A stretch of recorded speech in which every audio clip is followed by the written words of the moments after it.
Hello guys, चलिए आज की हम अपनी क्लास शुरू कर रहे हैं, कंटिन्यू कर रहे हैं income under head house property वाली। पिछली क्लास में हमने क्या देखा था, कुछ कंसेप्ट्स थे हमने देख लिए थे सारे। अब इस क्लास में हमें आगे उसे कंटिन्यू करना है, ठीक है। अब आगे जो हमारा नया कंसेप्ट जो चालू हो रहा है वो है interest on borrowed capital is allowed as deduction under section 24B। ये इसका मतलब क्या है?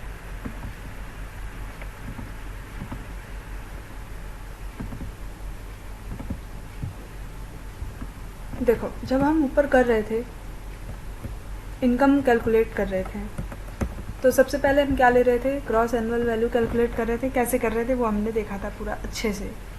उसके बाद उसमें से हम म्युनिसिपल टैक्स माइनस कर दे रहे थे और फिर हमारा नेट एनुअल वैल्यू आ जा रहा था। उसके बाद हमारा फिर हम डिडक्शन दे रहे थे। डिडक्शन में क्या दे रहे थे, और किसी भी हेड में जब हम इनकम कैलकुलेट करते हैं तो हम देखते हैं कि एक्सपेंस का डिडक्शन देते हैं, ठीक है। जितना खर्चा किया होता है उस इनकम को अर्न करते वक्त उन सभी खर्चों का हमें क्या मिल जाता है, डिडक्शन मिल जाता है। लेकिन हाउस प्रॉपर्टी के केस में ऐसा नहीं था। हाउस प्रॉपर्टी के केस में क्या था, एक फ्लैट स्टैंडर्ड डिडक्शन था, स्टैट्यूटरी डिडक्शन था 30% का, ठीक है। ये उसके अलावा और भी डिडक्शन था। किस चीज़ का डिडक्शन था? 24B में इंटरेस्ट का डिडक्शन।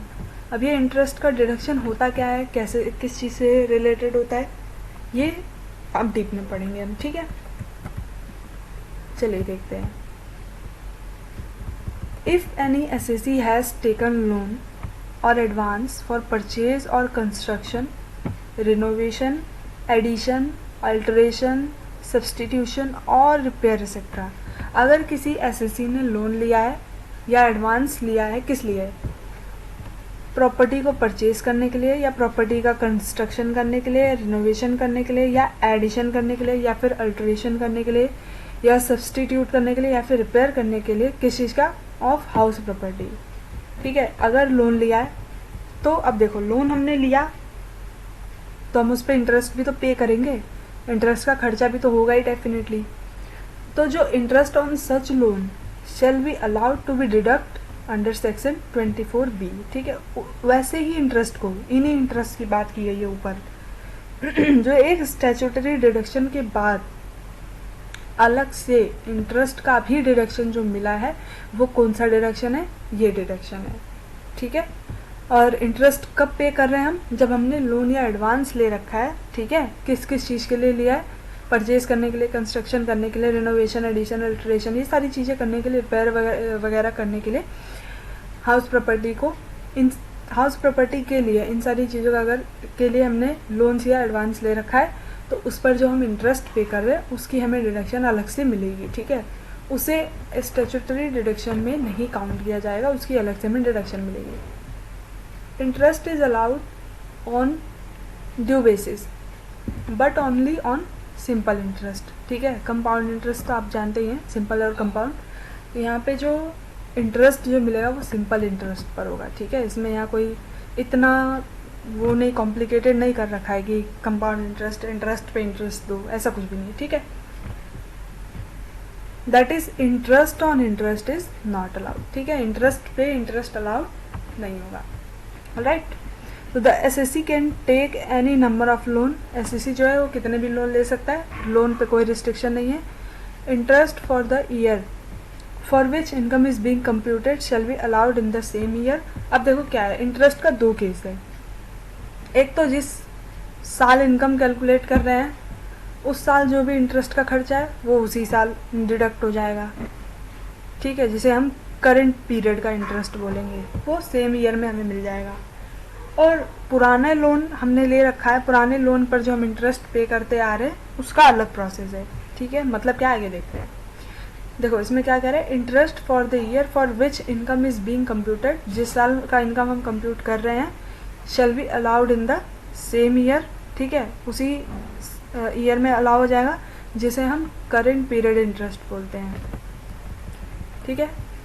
और उसके अलावा जो प्रीवियस ईयर के जो इंटरेस्ट होंगे उन इंटरेस्ट का कैसे मिलेगा deduction? Interest for the period prior to the year in which the house was purchased जिस साल परचेज किया था या कंस्ट्रक्ट किया था, shall be called prior period. तो इसी को हम क्या कहेंगे, प्रायर पीरियड कहेंगे। मतलब क्या है कि जब हमने पहले परचेज किया था, जो पहले प्रॉपर्टी कंस्ट्रक्ट कराई है या उस पर जो भी एक्सपेंस किया उसके लिए पहले लोन लिया था, तो जो लोन लिया था उसका हम इंटरेस्ट पे कर रहे हैं अभी भी, ठीक है। उस इंटरेस्ट का भी तो डिडक्शन मिल जाएगा हमें। कैसे मिलेगा, 5 इक्वल इंस्टॉलमेंट में मिलेगा, ठीक है। कैसे मिलेगा, 5 इक्वल इंस्टॉलमेंट में मिलेगा, ठीक है। कब से शुरू होगा वो installment, starting from the year in which the house was purchased और कंस्ट्रक्टेड, ठीक है। जब हाउस परचेज किया था या जब से कंस्ट्रक्शन हुआ था तब से वो चालू होगा। अब देखो एक क्वेश्चन देखते हैं, फिर समझ आएगा अच्छे से। क्या कह रहा है, if mister x had taken loan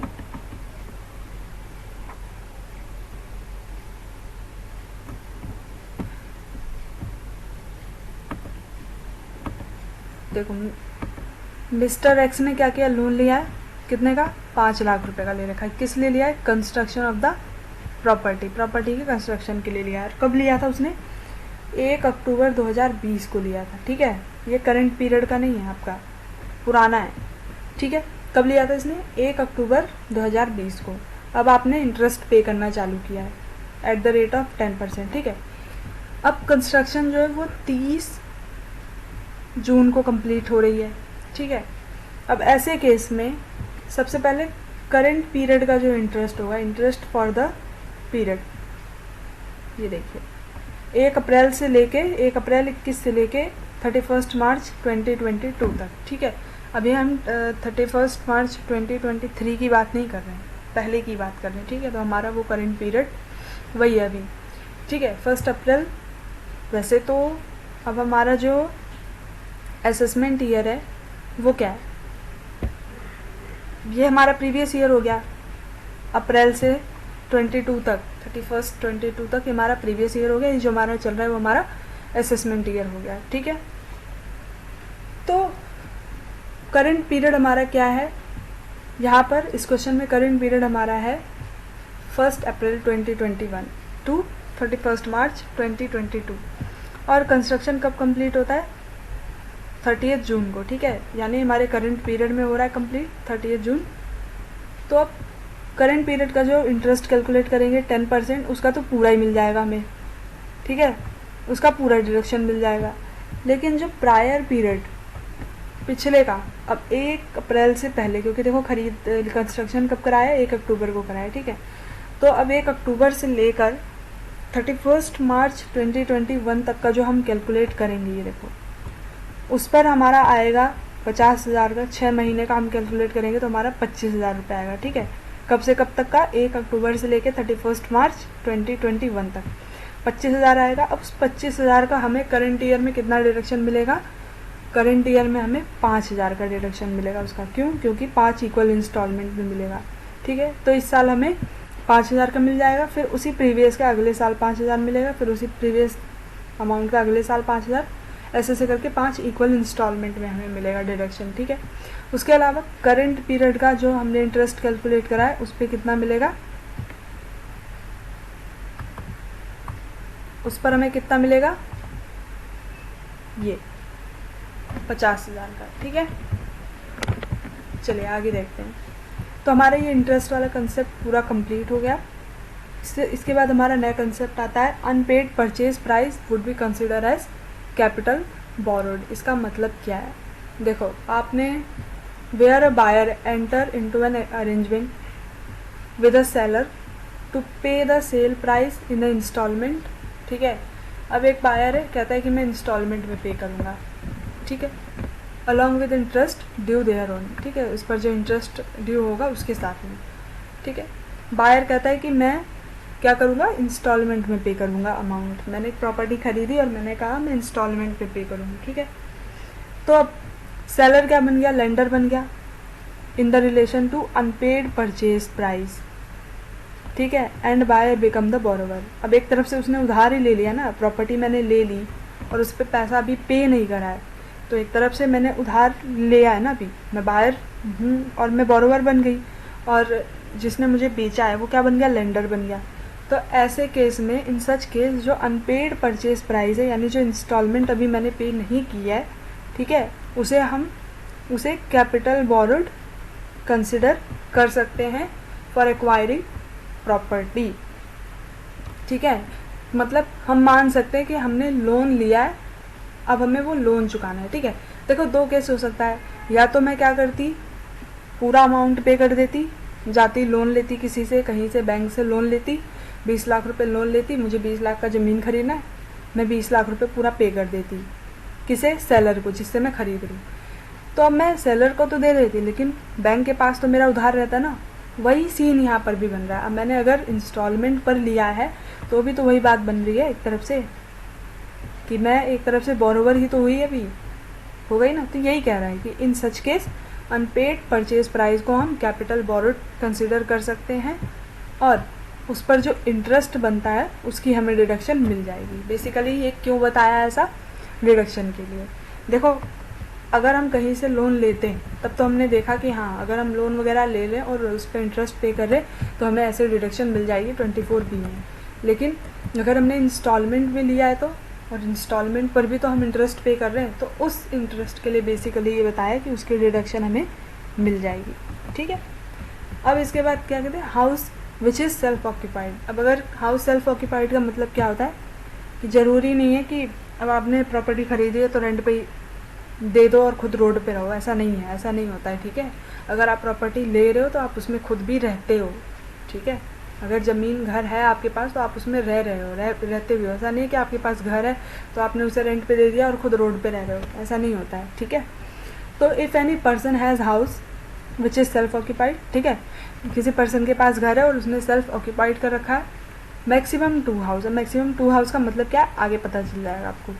it's GAV shall be निल। ऐसे केस में उसका ग्रॉस एनुअल वैल्यू जो होगा वो निल होगा। भाई देखो सिंपल सी बात है, नॉर्मल सी बात है, जब हमारा घर है, हमने उसे खुद ही ऑक्यूपाई कर रखा है, हम खुद ही उसमें रह रहे हैं, तो यहाँ रेंट वगैरह का तो कोई सीन ही नहीं है। ठीक है, रेंट वगैरह का तो कोई सवाल ही नहीं उठता है। तो जब इन सब चीज़ों का कोई सवाल ही नहीं उठता तो हम ग्रॉस एनुअल वैल्यू कैलकुलेट कैसे करेंगे, नहीं कर पाएंगे ना। तो जब कैलकुलेट ही नहीं कर पाएंगे तो डेफिनेटली निल मानेंगे, और हम अपनी हाउस प्रॉपर्टी की इनकम भी कैलकुलेट कर रहे हैं तो डेफिनेटली उसे निल ही मानेंगे। अब म्यूनिसिपल टैक्स भी अलाउ नहीं होगा।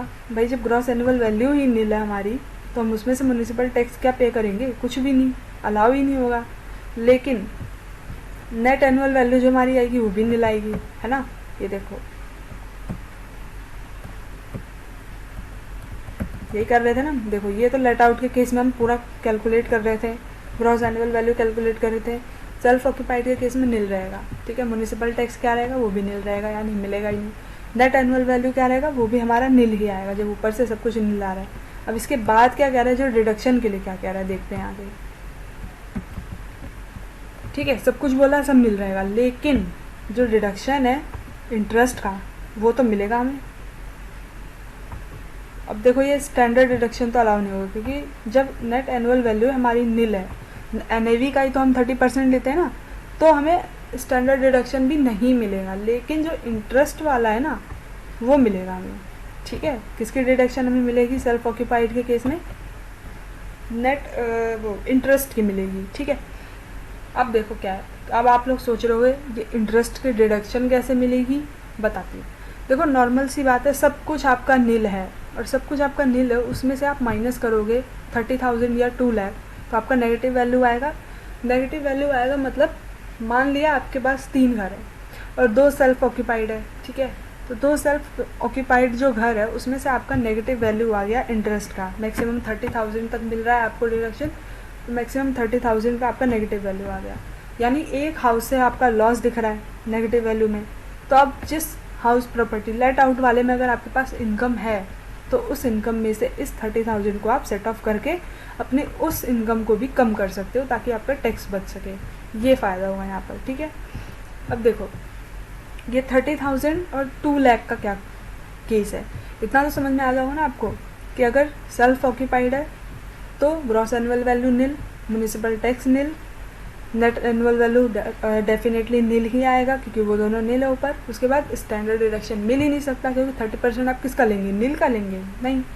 उसके बाद इंटरेस्ट का डिडक्शन मिलेगा, लेकिन इंटरेस्ट का डिडक्शन में भी दो केस है।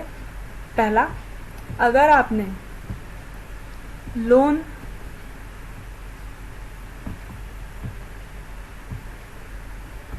फर्स्ट अप्रैल 1999 के बाद लिया है, ठीक है, किस लिए, हाउस को परचेज करने के लिए या कंस्ट्रक्शन करने के लिए, and house has been purchased और constructed within 5 years from the end of the year in which the SAC has taken loan and also should submit a क्या कह रहा है, अगर आपने लोन 1 अप्रैल 1999 के बाद लिया है या उस दिन से लिया है, और साथ ही में जिस दिन आपने लोन लिया उसके 5 साल के अंदर अंदर आपने घर वर खरीद लिया है या कंस्ट्रक्शन करा लिया है, तब तो आपको मैक्सिमम 2 लाख का डिडक्शन मिलेगा, ठीक है। और अगर आपने लोन रिपेयर या रिनोवेशन के लिए सिर्फ लिया है, ठीक है, तब आपको डिडक्शन इंटरेस्ट की कितनी मिलेगी, वो सिर्फ 30,000 तक मिलेगी, ठीक है। क्या कह रहा है, अगर लोन लिया है कब से, with effect from 1 April 1999 onward, किस लिए, परचेज करने के लिए, कंस्ट्रक्शन करने के लिए, और साथ ही में घर को खरीद भी लिया या कंस्ट्रक्शन करा भी लिया है 5 साल के अंदर अंदर, तो आपको 2 लाख की मैक्सिमम डिडक्शन मिल जाएगी। साथ में आपको सर्टिफिकेट वगैरह भी सबमिट करना पड़ेगा, ये भी बोल रहा है, ठीक है। और अगर आपने लोन रिपेयर या रिनोवेशन के लिए लिया है तो मैक्सिमम आपको कितना डिडक्शन मिलेगा, ये 30,000 का मिलेगा, उससे ज़्यादा नहीं मिलेगा, ठीक है। समझ में आ गया। अब क्या कह रहा है, if the house is self occupied as well as vacant, its income shall be compute as if it is self occupied. अगर आपका घर जो है वो सेल्फ ऑक्यूपाइड है, साथ ही वैकेंट भी है, खाली भी है, ठीक है, तो हम उसे वैसे ही कैलकुलेट करेंगे जैसे हम सेल्फ ऑक्यूपाइड की तरह करते हैं, ठीक है। आगे अगला कंसेप्ट देखते हैं, more than 2 house which are self occupied. अगर 2 से ज़्यादा घर सेल्फ ऑक्यूपाइड कर रखा है तब क्या केस बनता है, ठीक है। 2 से ज़्यादा घर अगर हमने सेल्फ ऑक्यूपाइड कर रखा है तब क्या होगा, if any assessee has more than 2 house, अगर किसी एसएसी के पास 2 से ज़्यादा घर है, ठीक है, और जो से सेल्फ ऑक्यूपाइड भी कर रखा है। देखो मैंने ऊपर ही कहा था आपको कि अभी थोड़ी देर में आपको समझ में आ जाएगा कि 2 का मतलब क्या है, ठीक है। यहाँ पे मैंने आपसे कहा था ना, अभी आपको कंसेप्ट समझ में आएगा कि मैक्सिमम 2 हाउस का मतलब क्या है, आप समझ में आएगा आपको। देखिए अगर 2 से ज़्यादा घर है, assessee has more than 2 house, और उसे सेल्फ ऑक्यूपाइड भी कर रखा है, in such case only 2 of these house shall be consider to be self occupied, ठीक है। मान लिया आपके पास 3 घर है और उस तीनों घर को आपने सेल्फ ऑक्यूपाइड कर रखा है, आप इनकम टैक्स से बचना चाहते हैं, ठीक है, तीनों घर को आप दिखा रहे हैं सेल्फ ऑक्यूपाइड। तो यहाँ पर क्या कह रहा है कि आपको ना सिर्फ 2 घर के लिए छूट मिलेगी, तीसरे घर पे तो आपको टैक्स पे करना पड़ेगा। कैसे पे करना पड़ेगा वो भी बताया इन्होंने। अभी तो ऊपर हमने देखा ना कि अगर सेल्फ ऑक्यूपाइड है तो हमारे पास तो टैक्स वैक्स कुछ है ही नहीं, वो स्टैंडर्ड रेट वगैरह, ना एक्चुअल रेंट है, ना स्टैंडर्ड रेंट है, ना ग्रॉस एनुअल वैल्यू कैलकुलेट करने का तो कुछ है ही नहीं हमारे पास, तो हम कैसे करेंगे, बताया है उन्होंने नीचे, आगे बताया उन्होंने कैसे करेंगे, ये देखो कैसे करेंगे, ठीक है। And income shall be computed under section 23 subsection 2, income calculate होगा, and all other houses shall be deem to be let out. देखो 2 घर तक तो छोड़ दिया इन्होंने, चलो जाओ भाई छोड़ो, 2 घर तुम सेल्फ ऑक्यूपाइड रखो, लेकिन तीसरा घर जो है आपका, या तीसरा चौथा पांचवा जो भी घर है, उसको हम लेट आउट ही मानेंगे। हम मानेंगे कि वो रेंट पर है, गवर्नमेंट ऐसा कह रही है कि हम उसे लेट आउट मानेंगे। और इनकम कैसे कैलकुलेट करेंगे, जैसे लेट आउट के केस में करते थे। लेट आउट के केस में कैसे करते थे, एक्सपेक्टेड रेंट तक जाते थे और उसे एक्चुअल रेंट से कंपेयर करते थे हम, फिर उसके बाद हमारा ग्रॉस एनुअल वैल्यू आ जाता था, ठीक है। यहाँ पे क्या कह रहा है, एक्सपेक्टेड रेंट जो ये लोग देंगे उसे ही हम ग्रॉस एनुअल वैल्यू मानेंगे, क्योंकि एक्चुअल रेंट तो होगा नहीं ना, हम सेल्फ ऑक्यूपाइड दिखा रहे हैं, तो एक्चुअल रेंट का तो कुछ है ही नहीं। तो जो एक्सपेक्टेड रेंट इन्होंने कहा है वही एक्सपेक्टेड रेंट जो है वही हमारा ग्रॉस एनुअल वैल्यू होगा, और उसे ही हम आगे फिर कंसिडर करके क्या कैलकुलेट करेंगे, हाउस प्रॉपर्टी की इनकम कैलकुलेट करेंगे। ठीक है, तो अब समझ में आ गया। ओनली 2 हाउस, ये मैक्सिमम 2 हाउस का मतलब क्या था, 2 घर को ही मैक्सिमम सेल्फ ऑक्यूपाइड मानेंगे। उसके अलावा अगर और घर है आपके पास और आपने सेल्फ ऑक्यूपाइड भी कर रखा है उसे, तब भी उस पर आपको टैक्स पे करना पड़ेगा। उस अकॉर्डिंग उसकी इनकम कैलकुलेट की जाएगी, जैसे अकॉर्डिंग एक्सपेक्टेड रेंट वगैरह दिया होगा। ठीक है, इसके बाद है इनकम ऑफ अनऑक्यूपाइड हाउस। अगर हाउस ऑक्यूपाई ही नहीं है तब, भाई अनऑक्यूपाई मतलब क्या है, ना लेट आउट है, ना ऑक्यूपाई कर रखा है, ना रह रहे हो, ना सेल्फ ऑक्यूपाइड हो, ना लेट आउट है। तो क्या कह रहा है, as per section 23 subsection 2 clause B, if any house cannot actually be occupied by the owner by the reason of fact that owing to his employment, business or profession carried on any other place।